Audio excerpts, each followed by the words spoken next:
Okay, guys. Hey, how are you? So today we're going to read our second chapter in the book Tales of a Fourth Grade Nothing by Judy Blume. And this chapter is called Mr. and Mrs. Juicy O. One night, my father came home from the office all excited. He told us Mr. and Mrs. Yarby were coming to New York. He's the president of the Juicy O Company, and he lives in Chicago. I wonder if he'd bring my father another crate of Juicy O. If he did, I'd probably be drinking it for the rest of my life. Just thinking about it was enough to make my stomach hurt. My father said he invited Mr. and Mrs. Yarby to stay with us. My mother wanted to know why they couldn't stay at a hotel, like most people do when they come to New York. My father said they could, but he didn't want them to. He thought they'd be more comfortable staying with us. My mother said that was about the silliest thing that she's ever heard. But she fixed up Fudge's bedroom for our guest. She put fancy sheets and a brand new blanket on the hide-a-bed. That's a sofa that opens up into a bed at night. It's in Fudge's room because that's where we used to be our den. Before he was born, we watched TV in there. A lot of times, Grandma slept over on the hide-a-bed. Now we watch TV right in the living room, and Grandma doesn't sleep over very often. My mother moved Fudge's crib into my room. He's going to get a regular bed when he's 3, my mother says. There's a lot of reasons I don't like to sleep in the same room as Fudge. I found that out 2 months ago when my bedroom was being painted. I had to sleep in Fudge's room for 3 nights because the paint smell made me cough. For one thing, he talks in his sleep, and if a person didn't know better, a person could get scared. Another thing is that the slurping noise he makes. It's true that I like to hear it when I'm awake, but when I'm trying to fall asleep, I like things very quiet. When I complained about having to sleep with Fudge, my mother said, "It's just for 2 nights, Peter."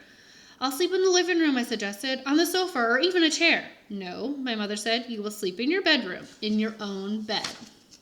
There was no point in arguing. Mom wasn't going to change her mind. She spent the day in the kitchen. She really cooked up a storm. She used so many pots and pans, Fudge didn't have any left to bang together. And that's one of his favorite pastimes, banging pots and pans together. A person can get an awful headache listening to that racket. Right after lunch, my mother opened up the dinner table. We don't have a separate dining room. When we have company for dinner, we eat in one end of the living room. When Mom finished setting the table, she put a silver bowl filled with flowers right in the middle. I said, "Hey, Mom, it looks like you're expecting the president or something." "Very funny, Peter," she answered. Sometimes my mother laughs like crazy at my jokes. Other times she pretends not to get them. And then there are times when I know she gets them, but she doesn't seem to like them. This is one of those times. So I said, "No more jokes until after dinner." I went to Jimmy Fargo's for the afternoon. I came home at 4 o'clock. I found my mother standing over the dinner table mumbling. Fudge was on the floor playing with my father's socks. I'm not sure why he likes socks so much, but if you give him a few pairs, he'll play quietly for an hour. I said, "Hi, Mom, I'm home. I'm missing 2 flowers, my mother said. I don't know how she noticed that 2 flowers were missing from the silver bowl, because there was at least a dozen of them. But sure enough, when I checked, I saw 2 stems with nothing on them. "Don't look at me, Mom," I said. "What would I do with 2 measly flowers?" So we both looked at Fudge. "Did you take Mommy's pretty flowers?" my mother asked him. "No take," Fudge said. He was chewing on something. "What's in your mouth?" she asked. Fudge didn't answer. "Show Mommy." "No show," Fudge said. "Oh, yes." My mother picked him up and forced his mouth open. She fished out a rose petal. "What did you do with Mommy's flowers?" She raised her voice. She was really getting upset. Fudge laughed. "Tell Mommy." "Yum," Fudge said. "Yummy, yummy, yummy." "Oh, no," my mother cried, rushing to the telephone. She called Dr. Cohn. She told him that Fudge ate 2 flowers. Dr. Cohn must have asked what kind because my mother said, "Roses, I think, but I can't be sure. One might have been a daisy." There was a long pause while my mother listened to whatever Dr. Cohn had said. Then Mom said, "Thank you, Dr. Cohn," and she hung up. "No more flowers," she told Fudge. "You understand?" "No more," Fudge repeated. "No more, no more, no more." My mother gave him a spoonful of peppermint-flavored medicine, the kind I take when I have stomach pains. Then she carried Fudge off for his bath. Leave it to my brother to eat flowers. I wondered how they taste. Maybe they're delicious, and I don't know it because I never tasted one, I thought. I decided to find out for myself. I picked off 1 petal from the pink rose. I put it in my mouth and tried to chew it up, but I couldn't. It tasted awful. I spit it out in the garbage. Well, at least now I know I wasn't missing anything great. Fudge ate his supper in the kitchen before our company arrived. While he was eating, I heard my mother remind him, "Fudge is going to be a good boy tonight. Very good for Daddy's friends." "Good," Fudge said. "Good boy." "That's right," my mother said. I changed and scrubbed up while Fudge finished his supper.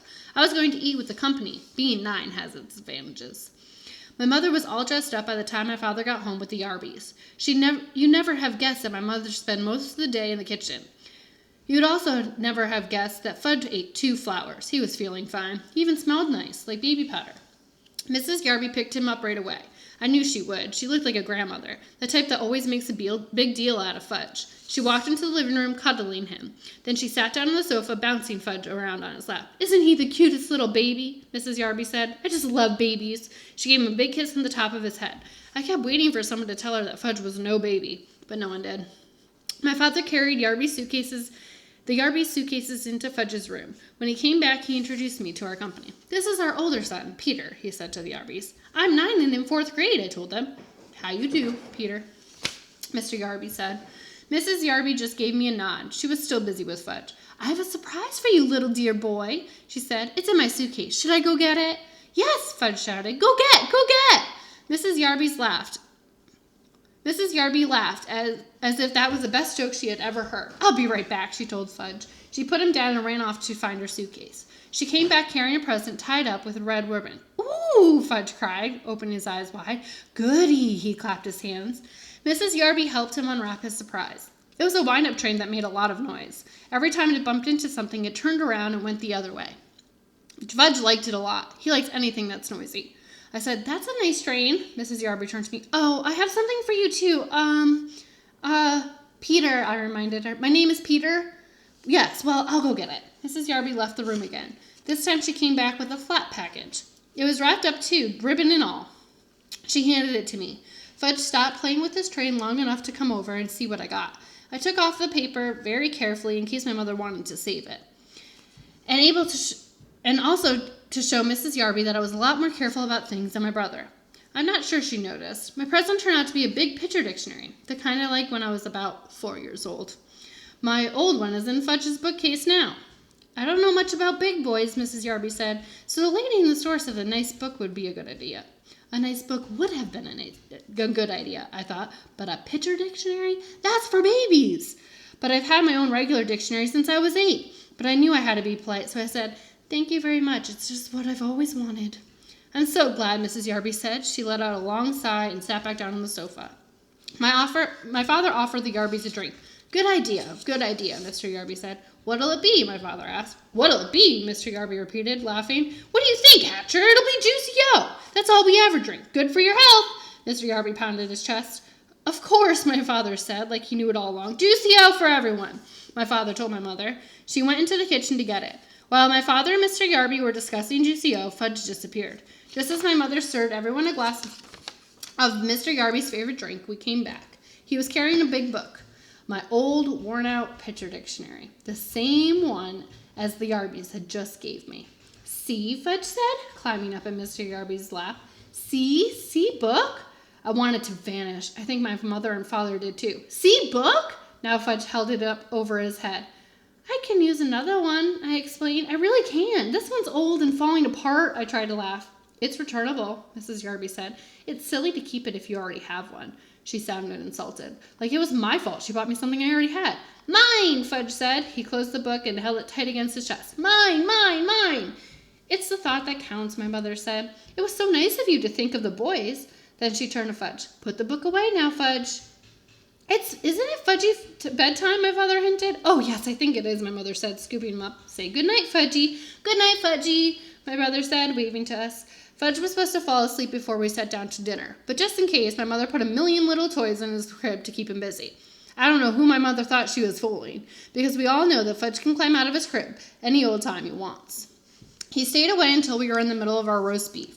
Then he came in carrying Dribble's bowl. He walked right up to Mrs. Yarby. He thought he was his new friend. "See," he said, holding Dribble under her nose. "See, Dribble?"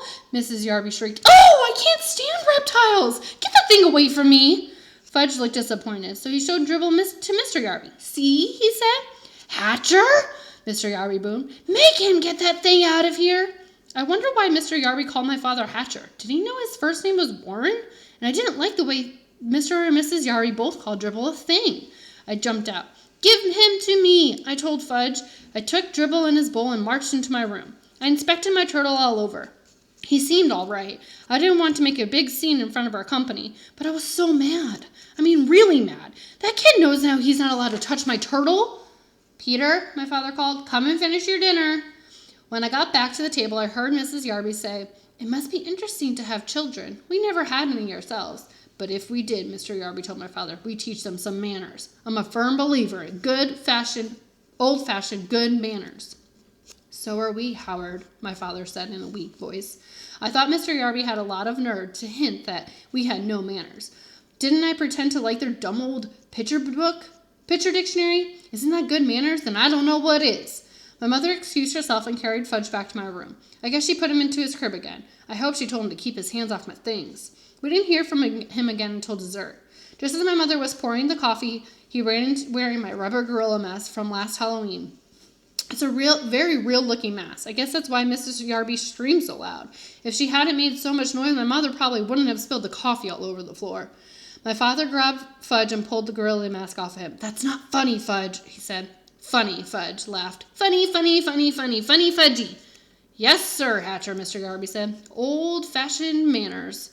By that time, I'm sure my father was sorry the Yarbys weren't staying at a hotel. I finally got to bed at 10. Fudge was in his crib slurping away. I thought I'd never fall asleep, but I guess I did. I woke up once and Fudge started babbling. He said, Booba mum mum haba she, whatever that means. I didn't even get scared. I whispered, ugh, stop! And he did. Early the next morning, I felt something funny in my arm. At first, I didn't wake up. It just felt a little tickle. I thought it was part of my dream, but then I had the feeling somebody was staring at me, so I opened up my eyes. Fudge was standing over me with Dribble, was crawling around my arm. I guess Fudge could tell I was really about to kill him because he bent down and kissed me. That's what he does when my mother was angry at him. He thinks nobody can resist him when he makes himself so lovable. And a lot of times it works with my mother, but not with me. I jumped up and put Dribble back into his bowl and hollered at Fudge, and he hollered back. My father came running back into my room. He was still in his pajamas. He whispered, what's going on here? I pointed at Fudge and he pointed at me. My father picked up my brother and carried him off. Go back to sleep, Peter, he said. It's only 6 o'clock in the morning. I fell asleep for another hour and then woke up to an awful noise. It was Fudge playing with his new train. It woke up everybody, including the Yarbys. But this time there was nobody they could blame. They were the ones that got Fudge the train in the first place. Breakfast was a very quiet affair. Nobody had much to say. Mr. Yarby drank 2 glasses of juicy ale. Then he told my father that he and Mrs. Yarby had their suitcases packed. They were leaving for a hotel as soon as breakfast was over. My father said he understood, that the apartment was too small for so many people. My mother didn't say anything. When Mr. Yarby went to Fudge's room to pick up the suitcase, his voice boomed, Hatcher! My father ran toward the bedroom. My mother and Mrs. Yarby followed him, and I followed them. When we got there, we saw Fudge sitting on the Yarby suitcases. He had it decorated with about 100 green stamps, the kind my mother gets at the supermarket. See, Fudge said. See, pretty. He laughed. Nobody else did. Then he licked in the last green stamp and stuck it right in the middle of the suitcase. All gone, Fudge sang, holding up his hands. It took my mother a half an hour to peel off the trading stamps and clean up the Yarby suitcase. The next week, my father came home from the office and collected all the cans of Juicio in our house.